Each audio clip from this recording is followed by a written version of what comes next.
morning. Good morning. Happy Tuesday, everyone. Hopefully, you all are having a good day. Hopefully, you had a good Monday.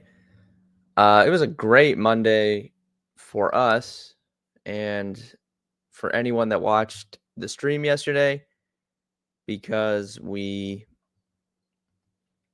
were on the Rams. That was the easiest. I mean, if you watched the streams last week and Sunday, I was pretty adamant about how much I liked the Rams in that game, and it really wasn't close ever in that game outside of the first, 6 minutes of the game. But the Rams got the ball first. They went right down the field. They scored. They got a stop. They went right down the field again and then settled for a field goal. It was 10-0, and then after that, it really was never a close game again. So shout out to the Rams for that. Puka let us down though. I mean, he had some balls that he dropped, which was unfortunate. Not really dropped, but it was just like they couldn't connect. I guess he finished with like 5 catches. I think he finished with five receptions, but on 9 targets. So it was just weird. If you would have told me before the game he had 9 targets, I still would have felt confident that he went for 8 catches. I mean, if you look back at some recent games, 8 catches or 8 targets, 7 catches, 9 targets, 8 catches, right? He really hasn't been that inefficient in quite some time. So 5 catches on 9 targets is a little, I guess, disheartening. He also only finished with 44 yards, and he had I don't even know. I think he had over 20 yards on the first play of the game. Let me pull this up. Play by play. Let's see here. Yeah. First play of the game. Matt Stafford passed deep left Puka Nacua for 27 yards. He finished with 44 yards. He had 27 on the first play of the game. That's actually insane. I don't really know, how that worked out. And then, once again, the Vikings just completely collapsed like they did against the Lions, and it wasn't a competitive game in the second half. The Rams did not need to throw the ball. They were just running the ball. So that was a little unfortunate, but overall, it was a really, really good weekend for us. Feel like I was pretty spot on with all of my reads minus the Buccaneers game. That was the only game I was wrong on. So we'll take that every single time, and we'll hopefully do it again this week. We got some big news, I guess, to talk about as well. Some coaching news. The Cowboys, obviously, they let Mike McCarthy go yesterday after the stream. That was the right move, I think. I think seeing kind of what they do will be interesting. Would they ever trade Dak Prescott? Probably not, considering they just gave him a contract. But at the same time, if they want to bring in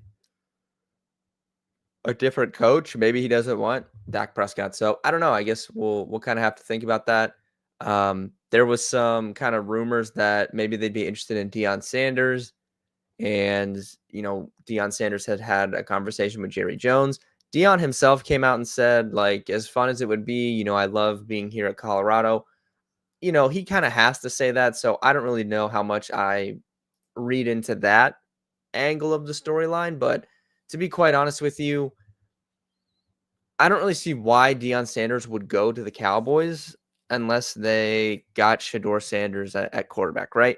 Because I think if Deion made the leap to the NFL, it would be a situation where Las Vegas trades up to draft Shedeur, and then they bring in Deion, or obviously they would have to hire a coach before the draft. So it would be more of kind of like they make that trade as soon as they can, or it's kind of known like they're going to trade up and get Shedeur Sanders. I don't really see why else he would come to the NFL. So, we'll see. It's interesting to kind of talk about. I also, like I said yesterday, we heard this rumor that Ben Johnson maybe has kind of played himself more into the Raiders job. Like I said, I don't really see why Ben Johnson would go to the Raiders over the Bears or the Jaguars when both the Bears and the Jaguars have a quarterback established, whether it be Caleb Williams or Trevor Lawrence. You can debate who you think's better, among those two quarterbacks. You can debate that all day, but the fact of the matter is they have a quarterback at least, right? If he goes to the Raiders, presumably, he would be picking the quarterback, whether it be, trading up for Cam Ward or Sanders. I think Jackson Dart is going to get a lot of kind of hype, I guess the word would be, as we approach draft season. If I pull up like a mock draft, I know Mel Kiper has Jackson Dart ranked very, very high on his rankings. But if I pull up just a normal mock draft, like here, like on CBS Sports, like I don't know where they have Jackson Dart going. I haven't looked at a ton of mock drafts yet. So let's see here. This is just the base one on CBS Sports that I clicked. Yeah, so this CBS Sports mock draft does not have Jackson Dart going in the first round. Let me do this one on Yahoo here. Let's cross check just to make sure that's not like an outlier, I guess. Okay.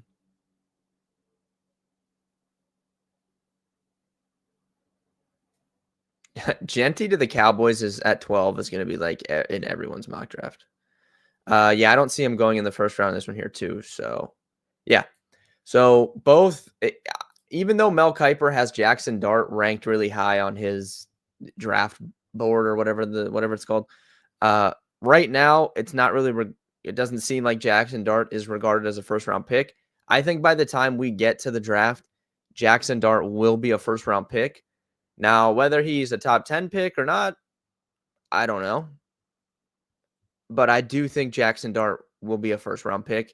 And if he's not, a lot of teams will be trying to trade up to that first pick in the second round. I believe the Browns have that pick. So whether the Browns take Jackson Dart at that pick or, there's a lot of teams trying to move up to get Jackson Dart there. I think Jackson Dart is going to be getting a lot of hype as we approach mock draft season and the combine and all this stuff. So, maybe Ben Johnson would want Jackson Dart. Maybe he would want Cam Ward. Maybe he would want Sanders. I have no idea. But assuming he goes to Vegas, it's because there's a quarterback he wants to work with, and they're kind of run that. So Dak traded the Raiders. Yeah, Guru, I don't remember when we talked about this.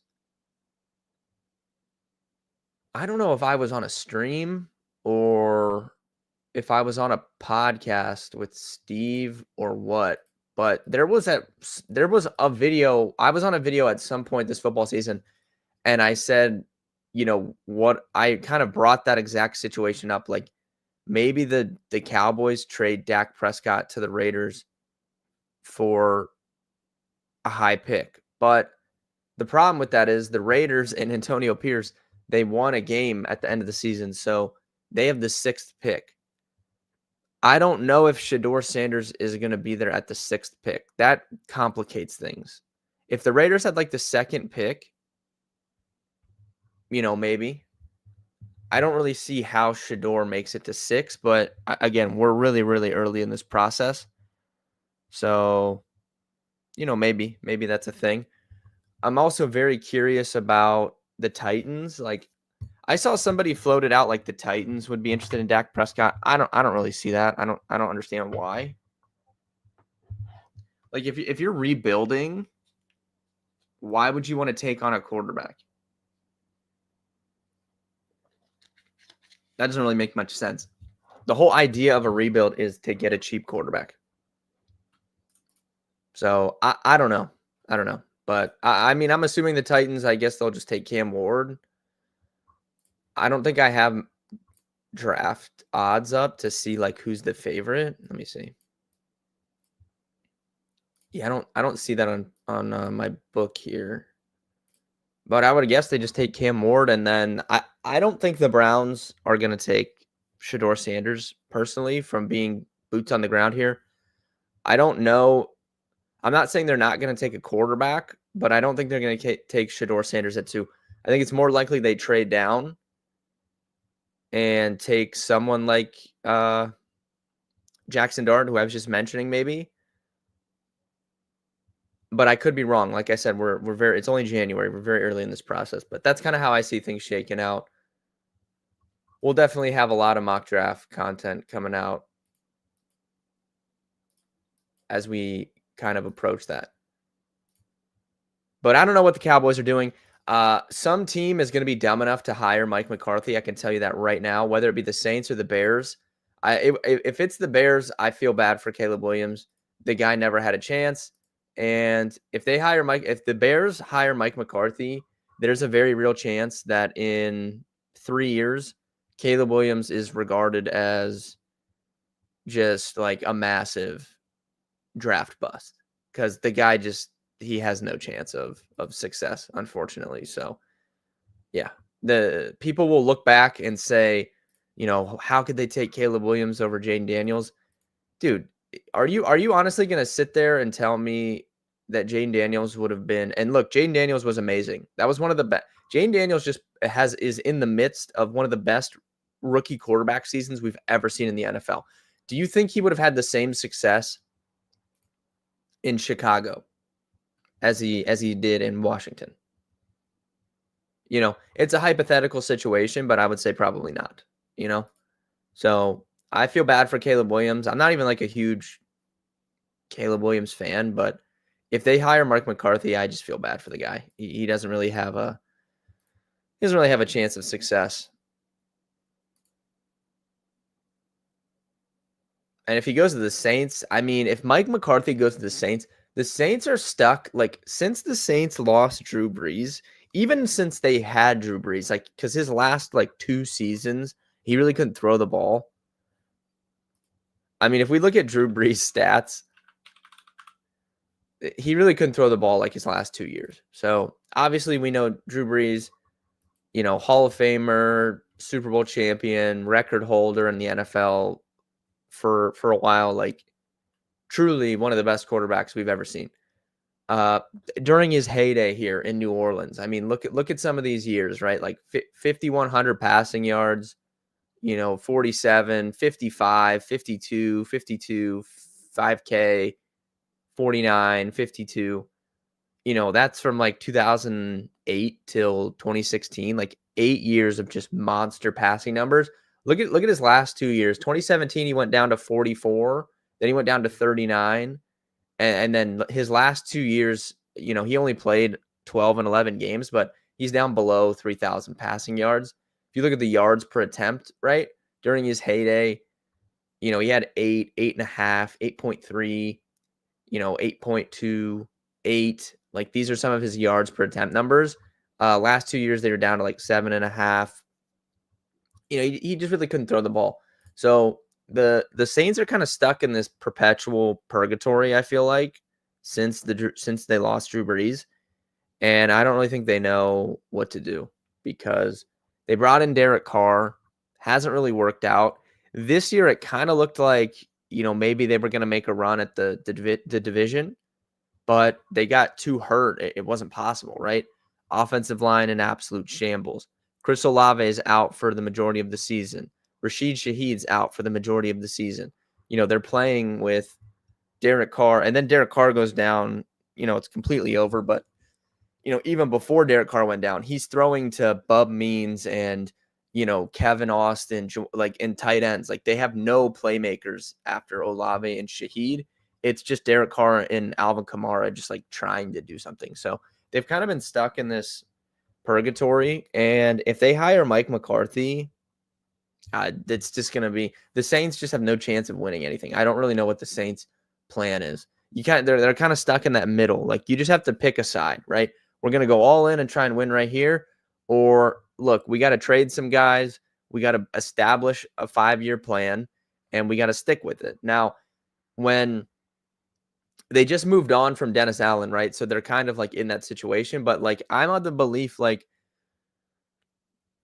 these NFL teams got to give people more time, right? And I'm not saying Dennis Allen. I think it's very clear Dennis Allen was not cut out to be a head coach in the NFL. But like, if a team brings someone in, they need to do their work before hiring them. Like, really establish a 4 to 5 year plan, set out to do it, and try and execute it. Like, I don't know. I feel like that's what needs to happen. A lot of these times, these guys don't have long leashes, which I understand. But if that's the case, if they're not going to have a long leash, like, don't hire these people to begin with. Like, you need to do more work before hiring someone to make sure you're really making the right hire, establish that plan, and execute on it. Donald, Russell Fields, Geno Cousins, Carr, who on the list of won't have a starting job next season.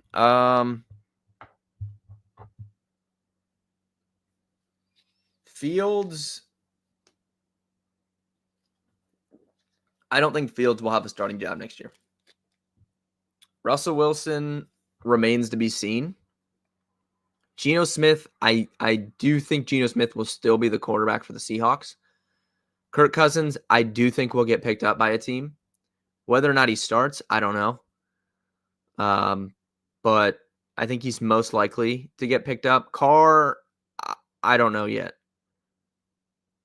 I'm fairly confident Kirk Cousins will be on a new team next year and have a pretty good chance to start, whether that's the Browns or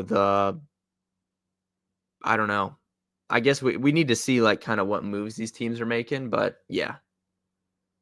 I think it's more like right now, at least from where I'm at in Northeast Ohio and the stuff I'm here, I do have like some people that I trust that I talk to.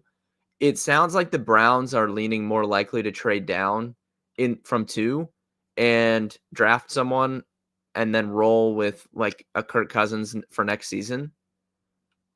I don't know that we'll see, but that's kind of what it sounds like. I do not think Justin Fields will have a starting job next year, though. The Steelers, I mean, that's another team stuck in this perpetual purgatory. I tweeted this out yesterday. Like, Mike Tomlin is a very, very good NFL coach. It's also inexcusable to not win a playoff game when you're Mike Tomlin since 2016. And both of those things can be true. I mean, what the solution is, I have no idea. Like, I'm not sitting here saying Mike Tomlin should be fired. I think that's anyone that says Mike Tomlin should be fired, it's just an asinine statement. Like, in the landscape of the NFL, with how many bad coaches there are, and Mike Tomlin's not even my cup of tea. Like, I think he's too conservative for the current landscape of the NFL. Like, you need to be aggressive. He's not really aggressive. But to sit there and say he's not a good coach, it's just not true. I mean, the team, dealing with the end of Ben Roethlisberger's career, very similar to Drew Brees, can't really throw the ball, right? His last few years, he couldn't throw the ball. They still made the playoffs with him multiple times at the end of his career. They still made the playoffs this year, last year, right? And you can sit there and say, like, the personnel changes that need to be made, like, they've had good drafts. They just don't have a quarterback. They have not had a quarterback since Ben Roethlisberger.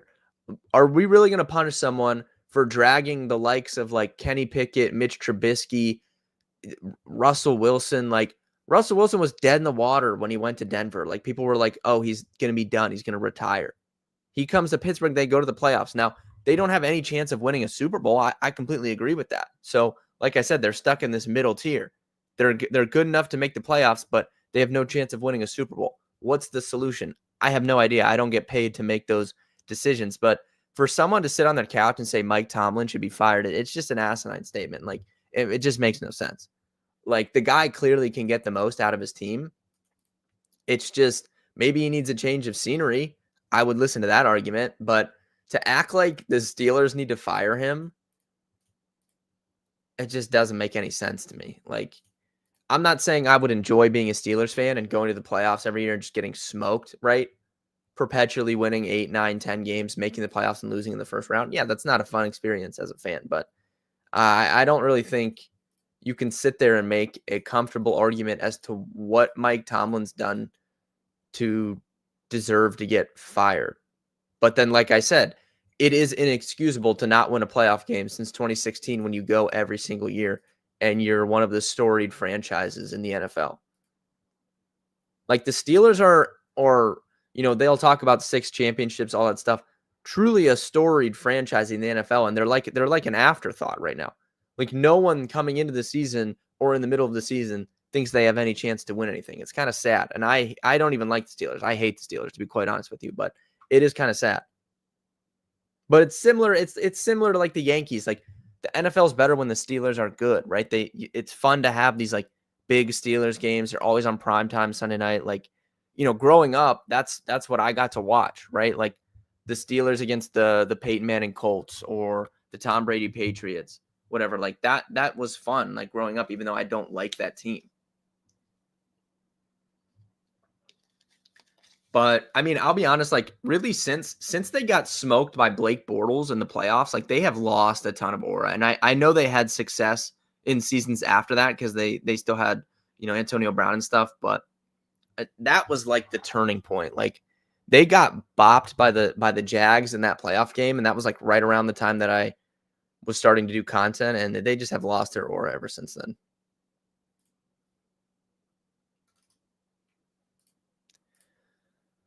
All right, let's look at some look ahead lines here for NFL. I made a TikTok about it last night, so you guys can go check that out. But I mean, early lines, Chiefs -7.5 over Houston, Detroit -8.5 over Washington, Philly -5.5 over the Rams, and then the Ravens -1.5 in Buffalo. I don't really like any upsets this week. Like I don't see the Commanders beating the Lions, although the total's 55.5. And anytime you get in these like really low scoring games, it can be very, very variant, right? One turnover here or there can make the difference. When you get in these really high scoring games, it's kind of the same thing. Whoever has the ball last can win the game. So, if I were ranking upsets for this week, I'm not going to count Ravens Bills. It's basically a pick 'em. There's no upset in that game. So, if I were ranking the other 3 games in terms of potential upsets, I may put Washington as my most likely team to upset. I'm sitting firm on my Eagles take. I'm not going to backtrack. I've been harping on that Eagles take for months that they were going to go back to the Super Bowl, that they're the best team in the NFC. I'm going to stick to my guns. So I'm going to say the Rams do not upset the Eagles. The Texans, I don't think can upset the Chiefs. If the Texans prove me wrong, I will gladly come on here on Sunday morning and say I was wrong. But I don't think the Texans have really a chance to win this game. So that just leaves Washington, Detroit. And like I said, the total's 55.5. If this is some insane, 40-38 final score, and the Washington Commanders happen to have the ball last, they could probably pull an upset. But I just don't see any of the underdogs winning this week. I think it's going to be pretty chalk, and then anything can happen in that Ravens-Bills game. I'm still leaning Bills, I'm still leaning Ravens rather, but I need to see the updated status on, Zay Flowers. But if Zay Flowers is going to play, I mean, I just think Baltimore is better top to bottom as a team. And yeah, that's kind of my thought process there. Should be a fun weekend though.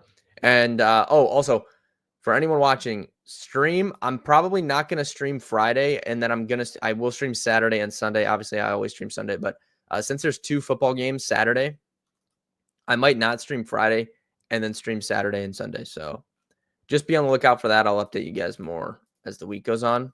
We'll kind of figure out a plan.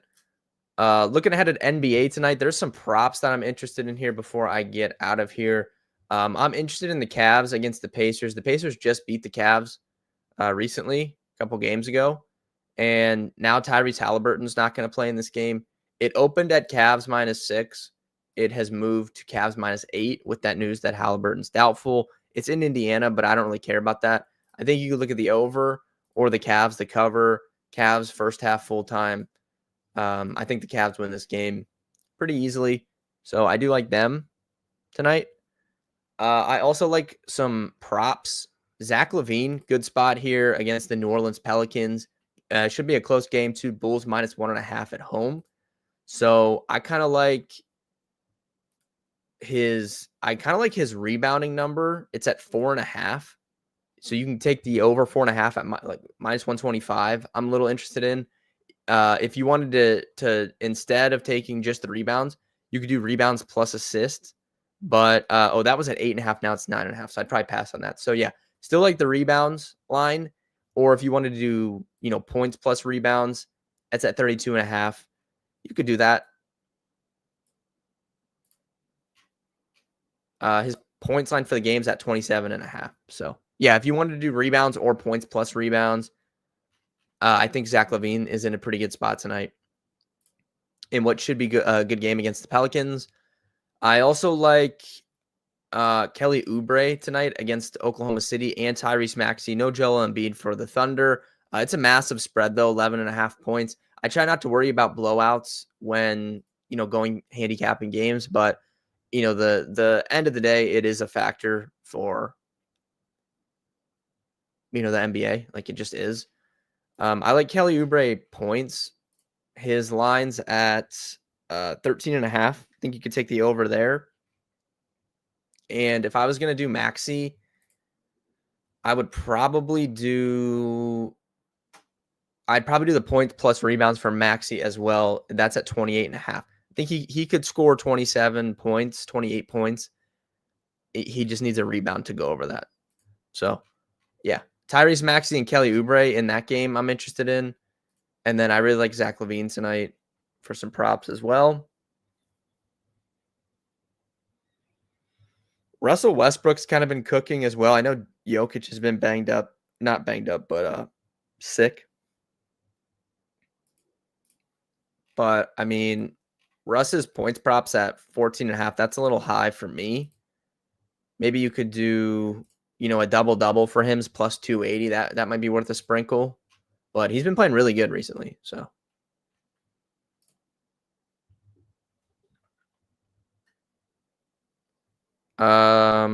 Yeah, overall, thank you guys, though, for tuning in. I'm going to be building an NBA data space, and we'll walk through that tomorrow maybe if we have time. We should have time because it's no football till the weekend. So I'm going to be building one of those out. We'll walk through it. I'll show it on the screen, and, we'll talk some NBA tomorrow. We'll talk more NFL as well. I'm sure we'll have some storylines to cover. So good luck with your bets tonight.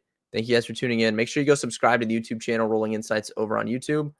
I'd really appreciate it. And I'll see everybody tomorrow at 11.